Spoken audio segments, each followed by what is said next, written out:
I want to welcome you to another episode of Beyond the Surface Radio. I'm your host, Dr. Wanda J. Evans-Brewer, and I'm seated this afternoon as a post-discussion from the election. So there were many of us who felt like there was no sense voting. There was a lot of lethargy, apathy, disdain. Some people just have completely given up on the concept of the value of voting.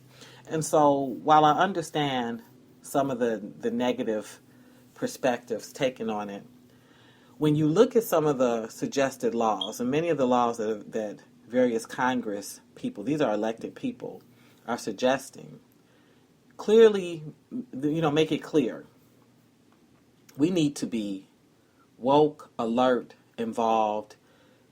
We need to come out of the concept of looking at parties, Democratic or Republican, and really focus and hone in on specific issues that lawmakers are trying to get across these desks. So one of the things that drew my attention to this topic was I was looking in Michigan where there was the suggestion of rape insurance. And so really what it amounts to, by all accounts is you sort of have to predict that should you ever get raped and you don't want to, or you want to have an abortion, say as a rape or incest, that if that's something that you want to do is have an abortion, well, you will have already paid for an abortion rider. You would pay insurance to know that if that's what you choose to do, that's already been paid for. And so I thought, wow, who actually ever plans for rape? Who ever thinks that they're going to get raped? In fact, most of us spend the majority of our time praying, not only for ourselves, but for women, children, and as of recent times, even men, that they not get raped. But this particular rider focuses on women. Women who decide not to participate in this would buy their own individual policies rather than getting coverage through an employer. So this is something that really the employer has a lot of power in. It's an employer-based plan. And the employer would be able to purchase the additional coverage, and it is called an abortion rider. And this is happening in Michigan. One of the things that's important, and we need to understand that when these laws come up, when these lawmakers come up with things, we say, "Oh, that's in Michigan." Well, if someone likes it, guess what? It comes to your state. These things do not stay by any means in a bubble. So some people are saying this law unfairly punishes women simply for being women. So if you just happen to get raped, or you're the victim of incest and you decide that you don't want to carry a child full term, and you're working, your employer doesn't have to pay for it unless you have gotten this rider, unless you have what is called, sort of the people have nicknamed it rape insurance. Some supporters are calling it Abortion Insurance Opt-out Act. That's what it is. You get to it allows people who oppose abortion for paying for health plans that cover the procedure. So if I don't believe that you should have the procedure, I don't want to pay into a plan that would support that procedure. These are all questionable laws. And it's interesting, given the fact that we have such high employment. We're talking about our basic needs are very challenged in this country. Young people, career change, struggling to find a place in the market, homes still being lost. I know in Chicago the homeless rate is just quadrupled in this city. That here we are focusing on rape and penalizing a woman for not having prepared for the potential of being raped. Well, that's one law. Horrible law. But that definitely was something that was suggested in this past election. Well, there's another gentleman in New Jersey, and he suggested, I think his name is Tony Singleton, and what he suggested is a rape by fraud bill. This is what he suggested. So he's saying, if you have consummate, if you are intimate, if you start, having, an intimate sexual relationship with someone, and you find out later that the person has basically perpetuated a lie about themselves. They've misrepresented themselves. And so the only reason that you consented to the act of intercourse with them is because you thought they were different or that they had more, that in fact you can take them to court and you can charge them with rape by fraud. So what he's arguing is he wants to make it a crime. He wants that this be sexual assault by fraud. And how it's defined is an act of sexual penetration to which a person has given consent because the actor has misrepresented the purpose of the act or has represented himself. He hasn't truly represented himself. Okay. They said Singleton decided to introduce the legislation after talking to a Florence resident, Michelle Lewis, who had been duped into paying $5,000 to her boyfriend, Cherry Hill resident William Allen Jordan, for what he claimed was a security clearance. Jordan said he was a British military official, but it turned out he was a serial bigamist and scam artist who pleaded guilty to defrauding Lewis on November 10th. So he based this off of a pretty admirable cause. I mean, you have some nice lady that's giving, her boyfriend $5,000 because she thought he was of greater status, and it turned out that he wasn't. That actually he runs around this country scamming people and marrying, various women if he's a bigamist. All right, well, what do you want me to say? You made an awful choice. I mean, something that we've all gone through. We've all had that one that, and I guess we may have even been the one where, initially when you're meeting people, we all tend to kind of send the representative. Who you're actually with is not completely that person. We pretend to like and enjoy things. And I have to admit that this guy, Cherry Hill, took it to the next level. But this guy, William Allen Jordan, took it to this next level, in terms of, saying that he was a British military official. But, British military officials don't tend to need $5,000 either. Some of this really gets back to us remembering to use good common sense, to slow our roll as we proceed forth with strangers. That's really what they are when we're meeting them, we're dating them. We really don't know these people that well. And, in our old traditions, a lot of these processes ran slow, and you had family members and fathers and uncles that had, got a chance to sort of, weed through these people. And now we're doing everything on our own and independently, and sometimes, honestly, which that show Catfish really captures, we just really meet awful people. We meet deceptive people. We meet a lot of Decepticons.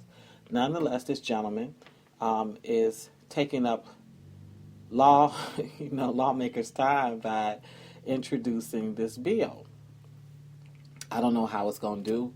I just want, my listeners to be aware that such a bill does exist, and we do need to have great thought about it, because the reality is rape by fraud may be something that one of us gets in trouble for. All right, well, I wish I could say it was limited to those two. There are 5 others I really want to share with you. I don't know if you know that, but if you're in Arkansas and you don't pay your rent, you can be thrown in jail. Unless you come from a family so rich and so uninterested in your character development that they pay your bills for you, you may go to jail for that. Apparently, that's something that is a possibility in Arkansas.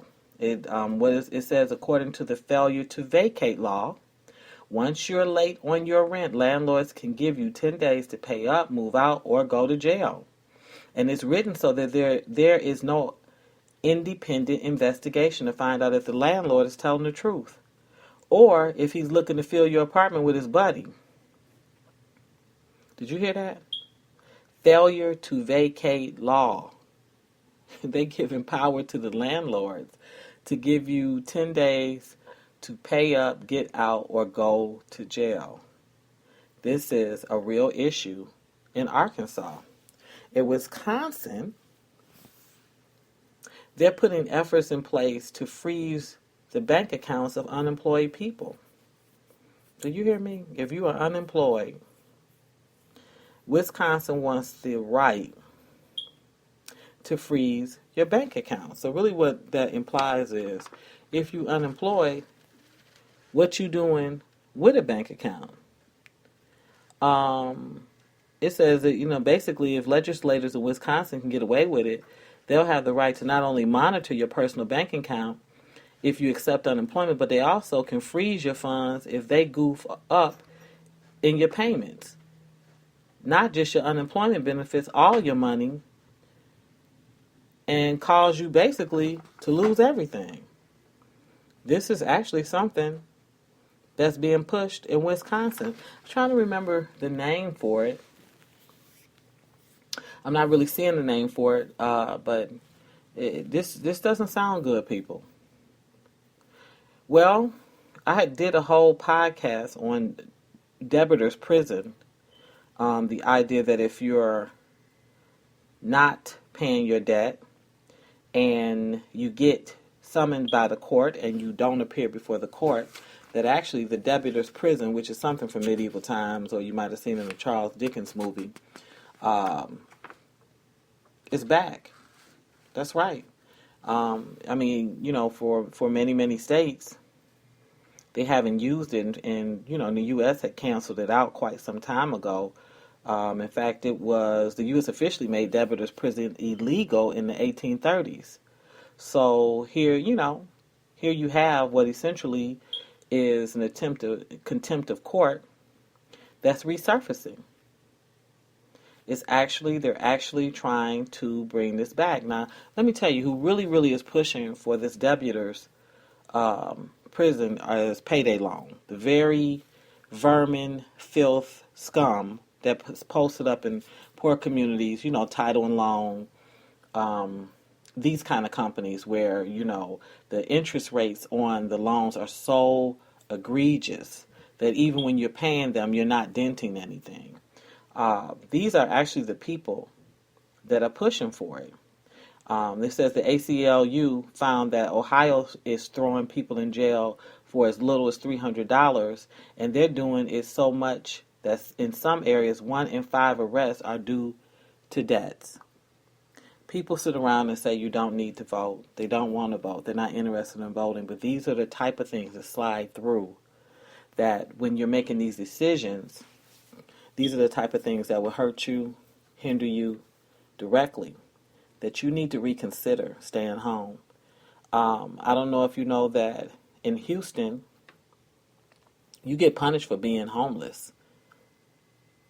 You get punished. So really what it says is they do not want their homeless people scourging through discarded food. They basically, I don't know if they consider it molesting garbage containers or what it is, but Houston, San Francisco, they all have laws banning panhandling, and they don't even want you falling asleep while sitting on a milk crate. If you fall asleep while sitting on a milk crate, they have the right to arrest you. They absolutely have the right to arrest you. It says that the police actually set up stings to trick homeless people into asking them for money so that they can throw them in prison because it's illegal. Now, Chicago got some mean panhandlers. They out here. They on the side of the expressway. They have those little cardboard signs. They wait for the light to change and they post up. And I'm going to be honest with you, I hate to see any of them. I'm sad for all of them because, whether it is a legitimate homeless situation or whether it's a scam, it just looks hard. It looks long. It looks hard. It just looks painful. I mean, a lot of times I want to say, for this, you could work in a factory or a job, but I don't know what their circumstances are. And then, there's always an element of fear with how they look, a person coming to your car, especially late at night. But I prefer that over when they used to walk up and start spraying your glass and cleaning you. I just loathe that. So in any case, none of it seems to me that you need to be tossed in jail for it. this one really blew me. And I'm going to actually wrap up with these last two. This is Tennessee. Now, there really hasn't been any reason for me to want to go to Tennessee. I'm not anti-Tennessee, but I don't have a reason to go to Tennessee, and now I really don't want to go to Tennessee. One, Tennessee is trying to make welfare dependence. They're trying to make it where your children have to have good grades in order for you to receive your welfare benefits. There's a state senator, Stacey Campfield, who proposed a law that would have made poor families welfare benefits dependent on their children's grades. He's presuming that basically, kids who get welfare should be able to seal the deal on great education. I'm not understanding the correlation between my link card, my welfare, my benefits, whether it's housing, and my children's grades. Listen, I have 4 children. My oldest is 27. I have 2 teenagers. I have a 4-year-old. The 3 older children have always been academically inclined. They've done great in school. Although my oldest girl is a little bit, she's a bit of an underachiever. And a lot of it has to do with her being gifted. And, when you're gifted, you real smart, but then you don't have great social skills. So it's a little bit of awkwardness there. And my youngest is highly intelligent, but she's a little kid. She's in, preschool. She'll be going to kindergarten in September. I wouldn't bank one check on one of them. You don't know what you're going to get out of kids. You don't know if they decide that they're not doing well on a particular day because they don't like the teacher. You don't know if they're having problems with their friends. You don't know if their stomach hurt. You don't know if they don't like the class. I've been a teacher for years. I've known kids whose parents were investing in them intensely, before and after school programs. Took them to church. Had them involved in activities after school. Sometimes they did well in classes, sometimes they didn't. Most times they needed their parents to crack the whip and keep a good pulse on them. But I would not bank my pay on my children's grades. So why should poor welfare recipients have their benefits depending on whether or not their children are doing well in school? These are the type of idiotic laws and place. Now, Tennessee was also the place that decided to require, and they did it kind of as a test.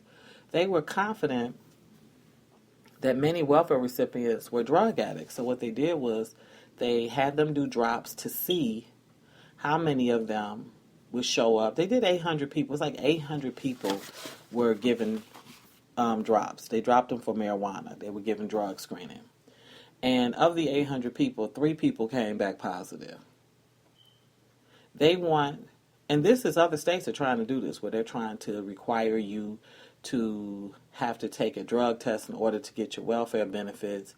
There's some talk even with the link card of trying to put your picture, have an ID, put the picture up, so that individuals can't, sell their link or pass their card on. I mean, all of this, as much as there are corrupt people who do all kinds of bad stuff in all these areas, it's just a vested attack on the poor. With all the energy and resources, why go after the poor?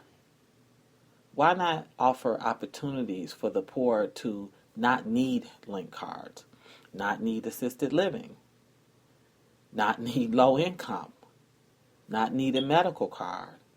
That's really the real answer to it. So getting back to the original reason I had this podcast, I started this saying, this election, the Democrats got whooped. And as much as this was a Democratic beating, some of this was a message to President Obama about dissatisfaction.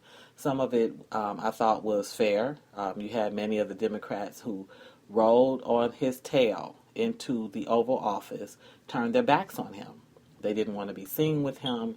They had one senator who they had to ask 3 times if she voted for him. She didn't even want to admit she voted for the man, just crazy, disloyal, unimaginable levels of disrespect with this election. So it says, hey, you guys are fickle. You're not even serious. Now, even with that said, and I understand that the general public saw much of the momentum behind that, listened to the Republican ticket and said, you know what, I've had enough. I'm staying home. I don't like either of them. And then other people said, I'm going to go ahead and vote Republican. I at least like this one person, whatever. What I'm saying to you is we need to vote because it's not only about these big campaigns with commercials. It's about these little bills. These little bills that these lawmakers, they go down and they write up these laws and they affect you and me on a daily basis. And we sit and we ask, who thought this up? Who thought up having me have a drop for my link card? Who thought up connecting my what benefits, my welfare benefits to my children's grade? Who thought of throwing me in jail because I put up a sign to allow people to volunteer to give me change to help me for the day? For panhandling. I'm not bothering anybody. These people, the lawmakers, these people that we pay to go down and here in Illinois at Springfield. Each state has its place. A lot of these guys are writing up laws that actually harass us. These are actually laws that don't help us. What difference does it make? A rape insurance. How about getting rid of rape culture? How about building a culture where men and women respect one another to such a degree that each year we see that the incidence of rape lessen? And putting back healthy boundaries in families where you don't have issues of rape, of incest inside of a home. Just everything that we do in the United States, sometimes it just seems backwards. It just seems to go against good common sense. So, should you go out and vote? Absolutely. You better go out and vote. You don't know what people are going to come up with. We got a lawmaker coming up with rape by fraud. You may like it. 2 or 3 or 4 of y'all. I don't want them down there working on that. It's more pending issues I want this lawmaker fighting for. Get these payday loan people out of our communities. Get them out. They're vermin on us. They're vultures in the black community. Get them out of the communities. Do you know that they can charge as much as 600, 700%? When you're late, they can come. They can garnish.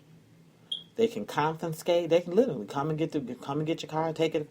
The penalties they can implement. Then they have the audacity to be fighting to get debtors jail back in place. You all have to come out and vote. And I'm not giving you the whole because we fought so hard as a nation, because of black people, we died. I'm telling you to come out and vote because look at what you're allowing. You're going to let somebody else direct your entire life. The little nuances of your daily living. Take your eyes off of the parties, Democratic or Republican. Begin to look at them individually and listen to what they're saying. You won't die if you wake up and listen to an episode of Meet the Press, if you pick up NPR radio, if you type in your URL, new laws suggested by lawmakers. What are these guys suggesting? This has been an FYI/rant/plea. We can't be better unless we do better, and in order to do better, we have to know better. We have to know better. Well, you've been listening to Beyond the Surface Radio, and I'm your host, Dr. Wanda J. Evans-Brewer. And until we chat again, be safe in God's grace.